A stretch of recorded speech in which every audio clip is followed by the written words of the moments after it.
to these things, whatever you're giving your attention to, you're also giving it your energy.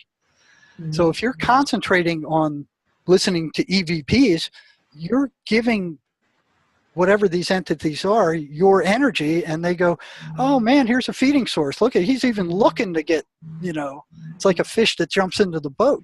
It's fascinating because like the whole movement of awakening that's going on around the world at the moment, there's this kind of struggle between needing to know what's happening and yet not getting sucked into the kind of horror and negativity of understanding how awful, these entities and this negative energy is on the planet. So, needing to understand, be informed, to understand the extent of it, but then somehow transmute that and find your humanity and your courage and your positivity to be able to influence it, so that it's not sucking you into this endless, source of, it wants you there in this state of shock and horror and outrage. You know what I mean? So exactly.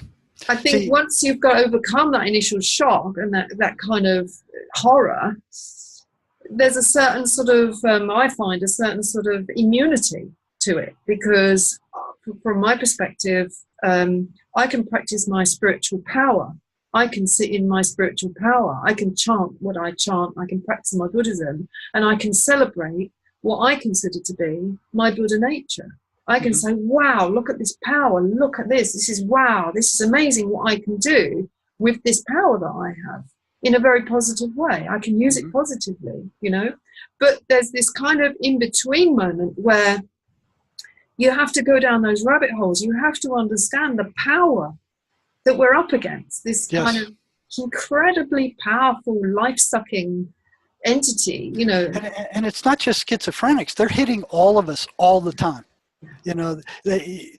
Sherry, my partner in arm here, she came up with, she calls it the That's a Lie program, which helped her break out. And I've seen that same concept operate with when I was working with schizophrenics.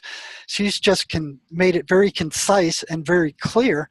And she basically says any negative thought you have about yourself or anyone else is inserted into your mind by these entities, hoping to hook you. So they'll throw that in and go, yeah, that guy was a real butt. You ought to lash back at him. So any negative thought, and then you go into the thought stream, and if you look at your thoughts, they're just a big revolving thing, and they end up back where you were. So I don't know how many times while I was struggling with, as an adolescent, I'd get in a lot of trouble, and then I'd be, I'll never do this again. I'll never get in this trouble again. Next thing I know, 6 months later, I'm in the same problem again. It's the same thing over again. And you look at women who marry alcoholics. They have this horrible marriage. They get divorced, and they go, I'm never going to marry another alcoholic again. Next thing you know, they fall in love with this guy. They have no idea he's an alcoholic. And then he starts drinking again. They got another one. So it's like your reality is, especially if you believe that you are your thoughts, the first thing that has to be broken is the knowledge that you are not your thoughts, that they are independent of who you are. You are the awareness of that exists in there. And the first time I was exposed to that was before I left, and this was a very strange lesson. Matter of fact, when I told one of the psychologists in the program when I was in the PhD program, I said, well, listen, I had this happen to me once, and later I found out, he goes, hey, he talked to one of the other ones behind my back, and so, hey, I suspect this guy might be schizoaffective. All right. So what happened there was this was before the voices came out and said, you have no right. It was like 6th or 7th year I was at the prison, and I was seeing all these anomalies. I knew these voices were not hallucinations, but I did not know what they were. I just knew they weren't hallucinations. There was a pattern to them. There was an intent to them. They were always getting the schizophrenics in trouble when they listened to them. So one night I prayed. I said, Lord, show me what these things are. Show me what they are. And it was a couple of weeks later. And what I would do is I lived on a lake then, and would commute to the hospital. Milledgeville at that time was in the middle of nowhere. So I'd go swimming at night in the lake in the summer, and there were motorboats. There weren't too many motorboats, and I was a good swimmer. I was a scuba diver. I loved the water. I was like a fish in the water. I'd had all this survival training with the water. I had a lot of time underwater diving. Temple University required you to take an entire year, one semester of skin diving and then another semester of scuba diving, and it was much more intense training than they provide today. It took a whole year. So I went out to the lake one day, and I was swimming. It was like after dark or right about sunset, and the water was bath warm, just bath warm. The surface of the lake was just glass smooth. So went in, and I started swimming. I was in much better shape then, and I just got my stroke going, and it was like meditation. I just concentrated on the stroke. I balanced out how much air I was using with how much energy I was using, and hit a nice balance where I wasn't really pushing things. And I was cutting through the water at a pretty good clip, but wasn't really. And just kind of, it was like a meditative practice, just each stroke, just, paying attention. And then I started feeling tired. So I went, well, I wonder where I am. And I come up and I look around, and I'm way far out. And it's after dark now. And I wasn't worried about it at all. I couldn't make it back to the shore because I was way too tired. But they have what they taught me was a rescue, was a survival float. So you kind of put your hands behind your back, clasp them, and then you're just floating like a dead man. Your legs are dragging behind, your face is underwater, your hands are behind your back, and you're just kind of floating with your face down. Then you bring your head up, you blow out the lungful of air you had before. As soon as you do that, you start sinking, and then you have to pull your head back and suck in another breath before your head disappears underwater. So you sink down a foot or two, and then holding your breath, you float back up, and you come back into the dead man pose again. You just hold your breath there until you're uncomfortable, and then you just repeat the thing. You could do that for days if you needed to, if you didn't freeze to death first. Requires very little energy, and you can rest up. So, that's what I would. When I was looking around, here comes this thought barging into my head, and it says, "You're too far out to make it back to shore." Yeah. You're too tired. Yeah. And the lights are going out on the shore, and you're going to get disoriented. You're not going to be able to see where the shore is. I went, well, yeah, okay, lights are going out. And you're going to drown. I'm like, I'm going to what? That didn't come from me. I wasn't the least bit worried about it. He's picking on the wrong person. You're going to drown. And I'm thinking about this, and it was a yes set. So here's whatever this thing was. It asked me this. It's saying these things. You're too far out. That's yeah. That's true. You're too tired to make it to shore. Yeah, that's true. The lights are going out on the shore. That's true. So here's yes. And you're going to drown. No, no, I'm not. Yeah. But I'm going, this thing had a yes set. Here's a yes set that's being used against me. I recognized it instantly. I said, am I using a yes set against myself to drown myself? No, this has got to be something else. So I'm like, well, what the hell was that? And so after that, one time while I was sinking down, I let out the air and I'm sinking down. I was going, I'd pop back up again, but I'm going down, and it goes the same things again, and then it goes, you're heading for the bottom.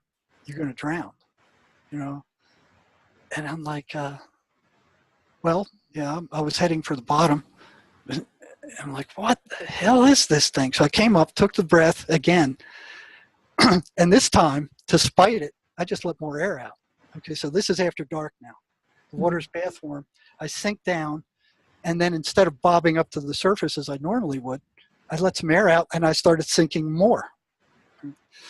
And I cleared my ears, and then sunk down until I felt this cold. I mean, just this cold on my well, first it was a rapid sink. So once you hit a certain depth, your lungs collapse because of the water pressure, and you sink faster. You know, it's like you're no longer buoyant because the air no longer displaces the water. The water pressure, and all of a sudden I felt myself go like, and then whoa, and I'm like, whoa, that's a little bit too fast. You know, considering whatever the devil was going on here. So I went back up to the surface, and it, you know, looked around and it goes, see, you're panicking, you're going to drown. And I'm like, what? You were on the way to the bottom, you're panicking, you're going to drown. And I'm like, what the hell is this thing? So went down again, you know, sunk down, cleared the ears, expected the thing. It wasn't anything I hadn't experienced before. It was just that this is such a weird situation that it was like, okay, I know what that is already. You know, there's nothing to be afraid of there. Then I hit the thermocline. So this cold layer of cold water starts coming up my feet and up my legs, and I'm like, whoa, you know, and I wasn't expecting that because thermoclines are usually on the bottom. They're cold water and they're heavier and they sink. So I hit that and I shot back up to the surface again. But even before I broke surface, I knew what it was. I said, well, that's just the thermocline. So I hit the surface. Here it comes again. You know, you're panicking. The lights are going out. You're not going to be able to find the shore. You know, you're going to drown. And I'm like, I'm going to what? Yeah. So,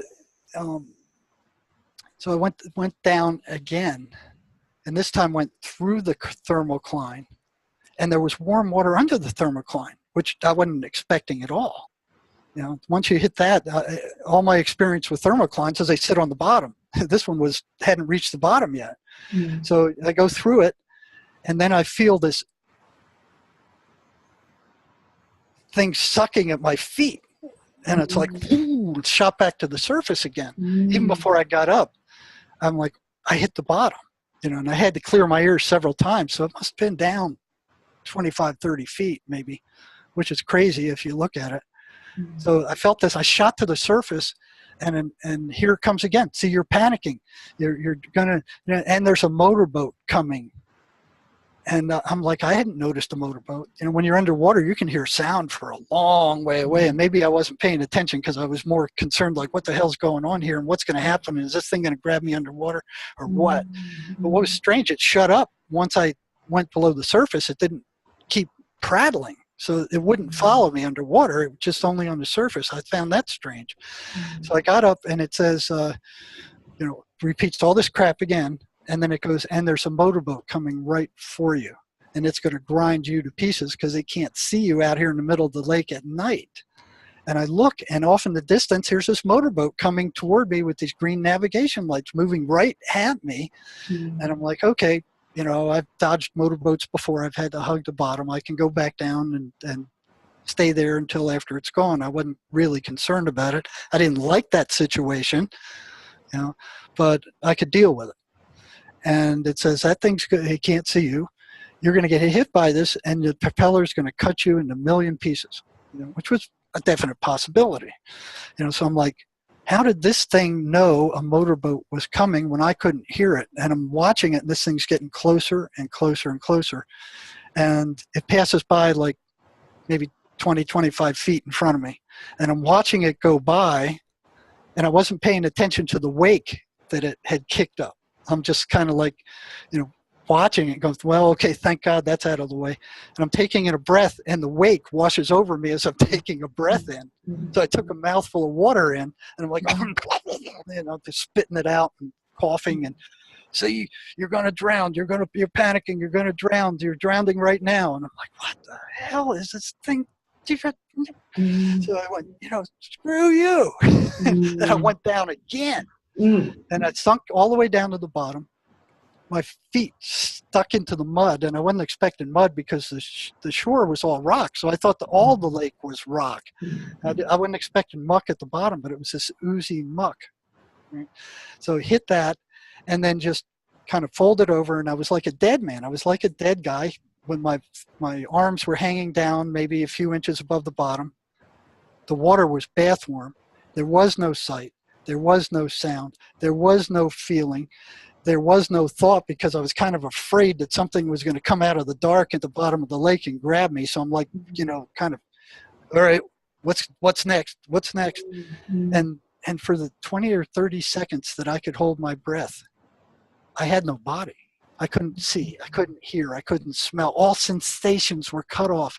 And the only thing that was there was that I was aware that I was aware. And that's what's there past all this input. That's what's there. That's what is watching the thoughts. When you step back and you go watch your thoughts, that's what's watching them. That awareness that is you. You are not your thoughts. And you can stand in that position. You can watch these thoughts come into your head, and you can track them. And you can see the nature of them, and you can evaluate them if you can take that step back. And you sit there and you go, well, okay, I've been thinking about this thing that's in the future. It may happen, it might not happen, but you just spent 2 minutes thinking about this crap, and it's not even real. It doesn't even exist. It may never happen. Or you go back into the past and you go, oh man, that was a horrible thing, and and it's a big repetitious circle. If you can't break free of that, you need to, like you said, leave space for something else to enter. Oh, I'm getting a message here that my internet connection is unstable. So let's find this side. People need to leave space for this kind of information to come in, but most of them cannot. Like my friend I told you, he thought he would die if his thinking stopped for any period of time. How did you get out of that situation, Jerry? Did somebody rescue you, or what happened? Oh, hell no. I didn't need anybody to rescue me. I just rested up and swam the shore. My mind was blown. It was like, what surprised me the most is that voice sounded exactly like the millions of thoughts that go through my head every day. There was no difference. The difference was the intent. It sounded just like me. But I knew I would not tell myself those things, nor was I worried about the things that it was telling me that I was worried about, nor did I have any fear that I was going to drown. None. Even though I was at the bottom of the lake, I wasn't afraid that I was going to drown. But 2 weeks later, somebody drowned in that lake in that same area. And I wonder to this day whether whatever that was that got me got them. They probably didn't have as much training as I did in the water. So it was real clear that voice was not mine, that was something that entered my mind, and I had prayed to see what this was, and this is what I'd been shown. And what shocked me is it sounded just like me. And that's what they want you to think, that their thoughts are your thoughts, that you are them. And I've had a number of patients ask them, who are you? What are you? And they would say, we are you. Interesting. We are you. Interesting. We are you. And that's what it said. Carlos Castaneda, at one point, he would hint about this all the way through his writings. And then one day he told Carlos, he said, on the Don Juan to Carlos, he said, they give you their mind. But they have access to your memory. They can go in there and they can access all your memories and pull up every rotten thing you've ever done and rub it in your face until they generate that negative emotional energy that they feed off of. Eating source, look at